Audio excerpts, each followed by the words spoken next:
Добрый день, уважаемые телезрители, наши подписчики и гости канала. У нас сегодня прекрасная возможность наконец-таки воочию, не в интернете, познакомиться с Геннадием Брониславовичем. С Измайловым Геннадием Брониславовичем. Геннадий Брониславович, во-первых, от себя лично, я думаю, от многих других пчеловодов хотел вас поблагодарить. На ваших видео очень огромное количество людей получают очень много ценной информации. На мой взгляд, вы один из спикеров на пчеловодческую тематику, самых содержательных, толковых, вас интересно и приятно слушать, и самое главное, полезно. Поэтому, в первую очередь, большое спасибо, крепкого здоровья, те миллионы просмотров, которые уже есть на канале Булатов 100, Сергею Булатову большой привет и тоже благодарность. Те миллионы просмотров пусть увеличиваются еще, и, может быть, вы будете первым, кто попадет в книгу рекордов Гиннесса с первым миллиардом просмотров на тематику пчеловодства. Сегодня мы приехали в гости, мы находимся сейчас в Борисполе. Сегодня будет лекция, выступление господина Кьелда Брандстрома из Дании. Вчера мы в неформальной обстановке познакомились, пообщались, было много очень вопросов. Но, конечно, основной интерес сегодня увидеть, услышать, что он будет рассказывать интересного в селекции Бакфаста. Геннадий Брониславович, давайте представим, что вот это видео видит впервые человек, который раньше вас никогда не видел, не слышал. Расскажите, пожалуйста, о себе, да? Как вы пришли в пчеловодство и почему пчелы? Я не могу сказать, что случайно попал. Мне как-то всю жизнь было интересно общаться вот с природой, там, начиная от рыбалки, там, да, там, какие-то выходные, потому что после окончания авиационного института я работал в КБ, это город, это большое производство, и меня всегда тянуло хотя бы на выходные куда-то на природу, мягко говоря. Отдохнуть от техники, да? Да, с шумного города куда-нибудь дальше. И, скажем, были родственники, у которых был частный сектор, и там куры, кролики, то есть меня это не сильно интересовало. И буквально там случай такой, ну это случай уже, закономерность нет. Вот случай тоже играет какую-то роль. Родственники жили от Харькова на электричке почти 3 часа ехать. Я вышел на электричку, и лоток с книгами, лежит книга Шабашова «Если вы имеете пчел». Ну, тогда же это копейки все было, думаю, там куплю в электричке, почитаю. И вот очень доступная форма описания пчел меня как-то заинтересовала, и я себя поймал на мысли, что я с этим справлюсь.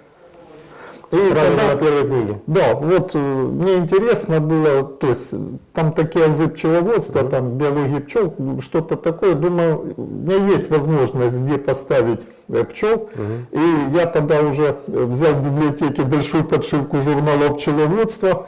В то время это единственный журнал, там, где можно было что-то... Единственный источник информации, да? Потянуть, да, причем такую оперативную информацию, скажем так. Хотя книг их очень много, и сейчас можно тоже достать. В общем, начал интересоваться, почитывать, нашел несколько человек, пчеловодов, с ними общаться. Но возникла проблема, это был порядка 85-86 год, практически невозможно было пчел купить. То есть нету. Это было связано с тем, что пчеловодство в тот момент считалось некой закрытой отраслью, и пчеловоды... Или почему тяжело было купить пчел? Проблема видно в чем. Там, где жили мои родственники, там хорошие места. Это Лозовая Харьковской области, и они медоносные. И те люди, которые там держали пчел, никто не занимался разведением с целью продажи пчел. Говорит, зачем мне продавать, если я 50 килограмм качаю, даже с лежака. А сколько тогда стоил килограмм? 3-литровая банка 25 рублей. Я помню такую цену, 25 рублей. Да. При зарплате среднестатистического гражданина Советского Союза 100-120. Да, я тоже помню эти рассказы. У нас тоже был в деревне пчеловод. И 3-литровая банка, значит, стоила 25 советских рублей. Да. Да, это были очень серьезные деньги. Хорошие деньги — это фактически четверть среднемесячной зарплаты советского служащего, у которого зарабатывал, по моим данным, 100-120 рублей. Такая зарплата. Ну, я могу то есть, что я четко помню, я в 1978 году закончил институт, и у меня первая зарплата была, вот ставка 120 рублей плюс премия, ну где-то там 160-170 получалось. Но это все-таки инженер. Ну, конечно, да. То есть То есть они не продавали, окей, извините, я насунул в сторону, они не продавали, Просто трудно было пришлось, купить. да. А потом уже в Харькове у нас там есть, он до сих пор существует, магазинчик, в котором меняли вощину, и причем он в Харькове был один, где можно было инвентаря купить, какого-то там недогонку. Недогонка я первую купил, целых 32 рубля отдал. Ух ты, килограмм меда и винограда. Нет, ну, понятно, Трехлитровая банка. ну, полторы, грубо говоря. Это была двухрамочная ручная? Трехрамочная, необоротная, Ручная. алюминиевая, да. Ее как-то в первый сезон, ну так, случайно, в общем, тоже знакомым заехали на базар, он на машине говорит, недогонку тарит, нет проблем, привязали на багажник. Есть, мне очень нравится выражение такое, случайности не случайных, да. Да, то есть нет, просто что она ж объемная, ее транспортировать неудобно. А так машина была, то есть мы ее погрузили, отвезли уже. Первых своих пчел я купил у человека, который держал пчел в черте города. Это в Харькове. Да, в Харькове. У него частный сектор был. Он где-то половину пасеки продавал весной, а вторую половину выезжал с ней на кочевку под мед. И там делал отводки, возвращал их опять Восстанавливал, короче, на зимовку да. в Харьков. И опять то есть он занимался и медом, и разведением. Я к нему пришел, когда во двор пчелы стоят, и за цену поговорить. Ну, почем он спросил меня, на чем ты приехал? И выглядывает через забор. Говорю, на трамвае. Ну, долетя цена 120 рублей за отводок, где-то 4-5 рамок, типа пакета. А я говорю, а как это связано? Он говорит, я вообще не люблю тех, кто приезжает на Волге. У тех, говорит, 160-170 для них. То есть, а те, которые пешком ходят, подешевле.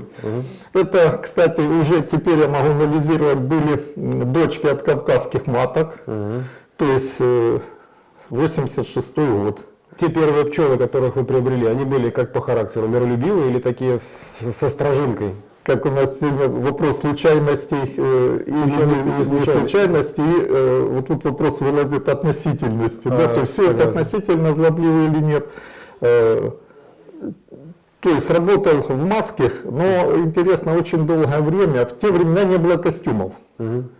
Халат белый и маска. И летом, когда жарко, это типа плавки, халат и маска. Сандаль. Костюм пчеловода. Ну, то есть можно было работать, то есть они не были злобливыми, но так, за руки, с дымарьком, все нормально. В пределах допуска, да? Да. Значит, первый отводок, 120 рублей, практически месячная зарплата. 4. 4 отводка купили? Да. Вы были богатым инженером, я смотрю. То есть 4-месячная зарплата на первое? Ну, там 3 месяцев. Ну, или вы торговались, и он сделал скидку? Нет, это самое. Хорошо, и как дальше развивалась ваша... То есть вот эти 4 отводка, я их перевез уже, к тому времени удалось приобрести участок, который ближе к Харькову был, там всего 25 километров, и там этих пчел разместили. И я вот очень быстро понял, что книжка и живые пчелы — это 2 разные большие вещи. И, конечно, очень жалел о том, что у меня не было практики. То есть вот сейчас бы советовал сначала с кем-то познакомиться, с практикующим пчеловодом, и хотя бы по пасеке походить, посмотреть, потому что очень тяжело сразу окунуться, вот привез пчел, надо их открывать, что-то смотреть, а что смотреть. То есть, ну, как-то быстро, и скажу из своего опыта, когда обучаешь кого-нибудь, самые обучаемые люди — это те, которые купили пчел, сезон с ними проработали, и у них действительно возникли вопросы, что он что-то не знает и хочет узнать. Вот такие люди очень информацию хорошо потребляют, да, и у них есть уже какие-то вопросы, они их задают, получают на них ответы. То есть самая благодарная публика — это вот те, кто попробовал, и у него возникли проблемы. Ну и после того фактически, кстати, вот 86-й год, который я завел, это год Чернобыльской аварии, белорусам досталось от нее тоже прилично, так что вы в курсе. Был мор пчел, 86 на 87 год. У нас снега выпало около 2 метров. То есть в этом году вообще ничего, да?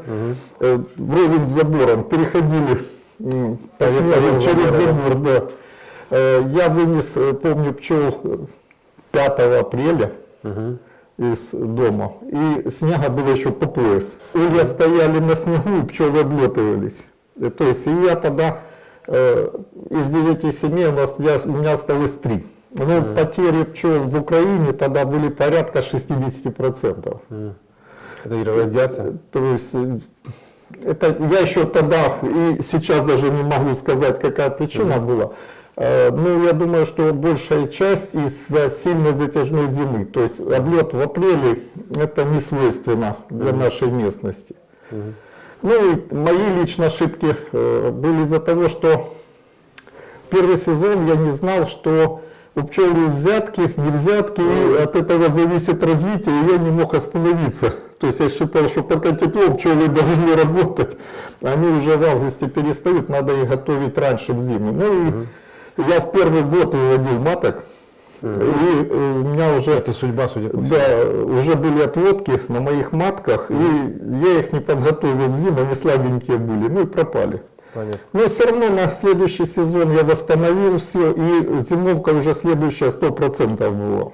Геннадий Бориславович, появился ли в вашей жизни кто-то, кто вам помогал с точки зрения учителя? Или вы набивали шишки самостоятельно, и все это, опять-таки, мы живем сейчас, вот на нынешнее поколение начинающих пчеловодов в уникальное время, можно получить профессию пчеловода, не выходя из дома. Как вы продвигались, вот как вы наращивали свои знания? Все методом научного опыта?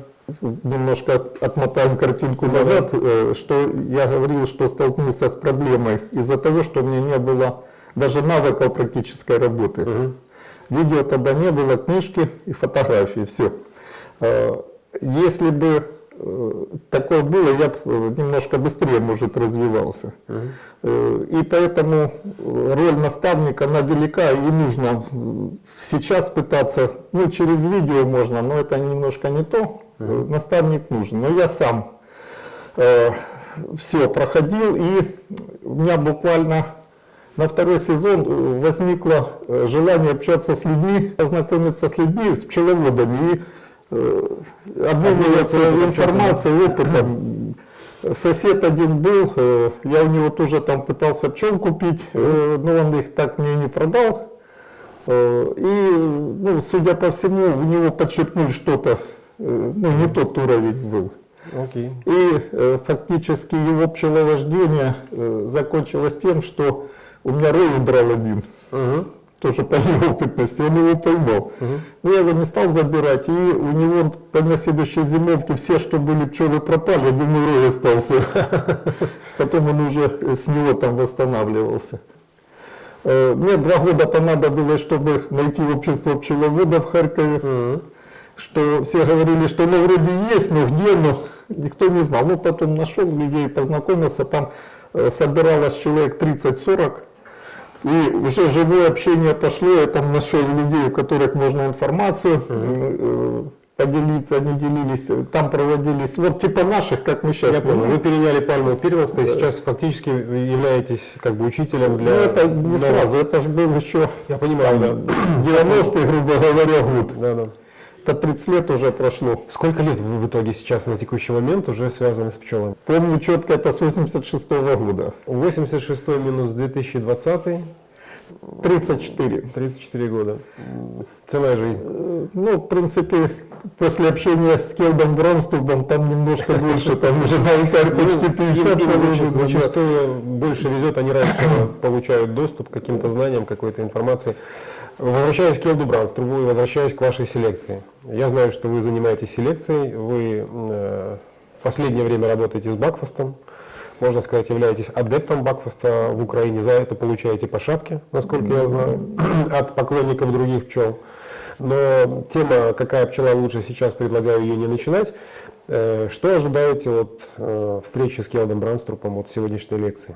Уже вчерашнее Посиделки. общение в неформальной обстановке получилось так, что я чуть ли не спикером был до этой всей беседы. Да-да. И задавал много вопросов, ну, не сильно касались пчел. Но тем не менее они все равно касались пчел, все равно было очень интересно. И мы говорили о жизни, но тем не менее эта жизнь напрямую связана с пчелами, очень глубоко погружены все участвующие во встрече. За какими знаниями или за какими впечатлениями вы приехали на эту встречу вот сегодняшнюю? У этого человека, я скажу так, я занимаюсь селекцией, и, скажем, есть методы селекции, которыми я занимаюсь, ну, скажем так, почти 30 лет. Это называется массовый отбор. В чем заключается? Мы находим лучшую условно семью на пасеке, не обращая внимания на ее происхождение, мы не знаем, вот она лучшая. Выберем от нее маток и используем дочек. Проходит сезон, мы опять выделяем группу лучших семей. Да. Ну, обычно надо следить, чтобы они не родственные были. На следующий год опять выводим маток. И вот так вот работа идет.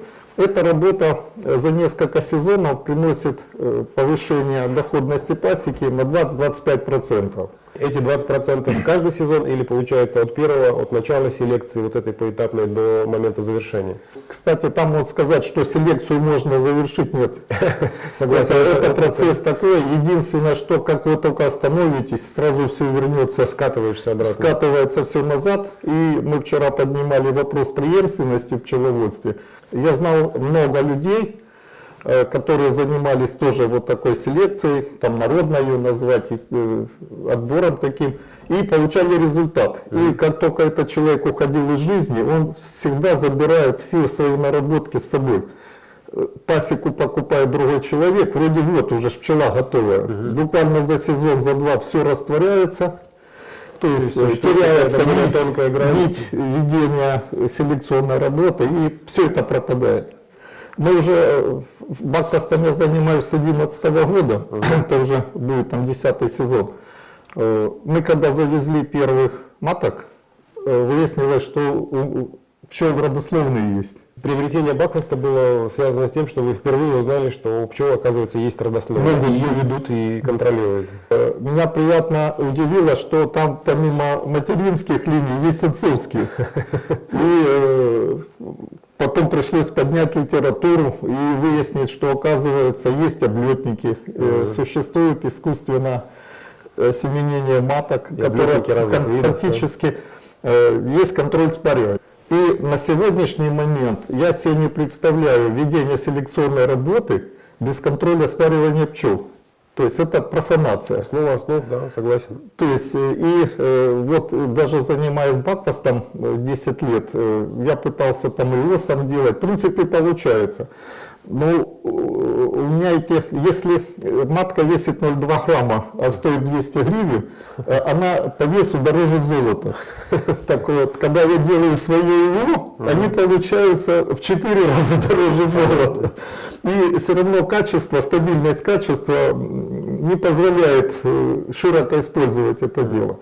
И вот мы уже 2 сезона сделали облетник у себя, и вот только его наличие дало возможность получить, скажем, ну, условно контролируя спаривание, но материал, из которого мы создали группы аналогов, и фактически отбирая лучших из группы аналогов, можно назвать это селекционной работой. Все остальное это не селекция. И вот сейчас мы столкнулись с такой проблемой, что мне это было, ну как, не дико, там, ну очень приятно удивило, что у нас появилась возможность из-за границы, с Европы материал приобрести. И это материал, над которым люди работали уже десятилетия. То есть родословные бакфаста просматриваются до самого брата Адама, то есть 100 лет. Этот самый. Мы взяли этот материал, я вообще очень скептически относился в то время, что где-то может быть пчелы лучше, чем мои. Ну где же может быть пчелы лучше, чем мои? Да, ну я работаю, я что-то вроде как этот самый. Свойственно многим считать, что у них самое лучшее. Ко мне попал, я его так случайно взял, причем попало 6 маток F1, и они были одной линии, Ну, своего рода группа аналогов. Интересно, а чей это материал был первый? От Валя, Евгений Валь. Не знаю даже такого, к сожалению. Он не... Кстати, он там уже вроде зарегистрировался.